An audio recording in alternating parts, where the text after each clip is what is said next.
அமெரிக்காவில் அடுத்த ஆண்டு நடைபெற இருக்கும் இடைக்கால தேர்தலுக்கு முன்பாக அஞ்சல் வாக்குச்சீட்டு முறை மற்றும் வாக்குப்பதிவு இயந்திரங்களை அகற்றுவதற்கான புதிய உத்தரவில் தாம் கையெழுத்திட இருப்பதாக அமெரிக்க அதிபர் டொனால்ட் ட்ரம்ப் தெரிவித்துள்ளார்.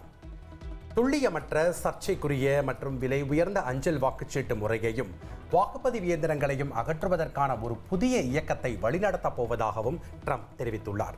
மாறாக, வாக்குப்பதிவுக்கு வாட்டர்மார்க் காகிதங்கள் பயன்படுத்தப்பட்டால் தேர்தல் நடக்கும் அன்று மாலையே தேர்தல் முடிவு வெளியாகும் என்றும், தேர்தலில் யார் வென்றார்கள், யார் தோற்றார்கள் என்பதில் எந்த சந்தேகமும் இருக்காது என்றும் அவர் தனது சமூக வலைதள பக்கத்தில் பதிவிட்டுள்ளார்.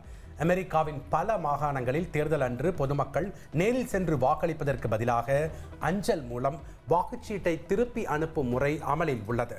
இந்த முறையை பயன்படுத்தியே அமெரிக்க அதிபர் தேர்தலின் போது ஜனநாயக கட்சியினர் இதுவரை இல்லாத அளவில் மோசடி செய்ததாக குறிப்பிட்டுள்ள ட்ரம்ப், பெருமளவில் மோசடி ஏற்பட்டதால் பல நாடுகளும் அஞ்சல் வாக்குச்சீட்டு முறையை கைவிட்டு விட்டதை சுட்டிக்காட்டியுள்ளார்.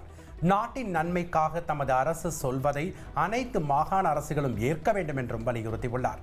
முன்னதாக அலாஸ்காவில் அஞ்சல் வாக்குச்சீட்டு முறை கொண்டு நேர்மையான தேர்தலை நடத்த முடியாது என ரஷ்ய அதிபர் விளாடிமிர் புட்டின் தம்மிடம் தெரிவித்ததாக ட்ரம்ப் கூறியிருந்தது குறிப்பிடத்தக்கது.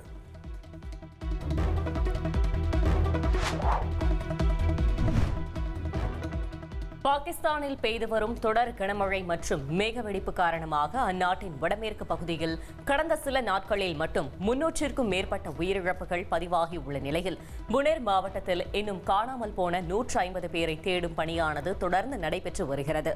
செப்டம்பர் முதல் வாரம் வரை பாகிஸ்தானில் கனமழையானது தொடரும் என தெரிவிக்கப்பட்டுள்ள நிலையில் எந்த நேரம் வேண்டுமானாலும் மீண்டும் வீடுகள் வெள்ளத்தில் அடித்து செல்லப்படலாம் என பயந்து மக்கள் தங்கள் வீடுகளுக்கு திரும்ப அச்சம் தெரிவித்து வருகின்றனர். உங்கள் தந்திவன் தொலைக்காட்சியில் தெனாலிராமன் தினமும் மாலை 6 மணிக்கு காணத் தவறாதீர்கள்.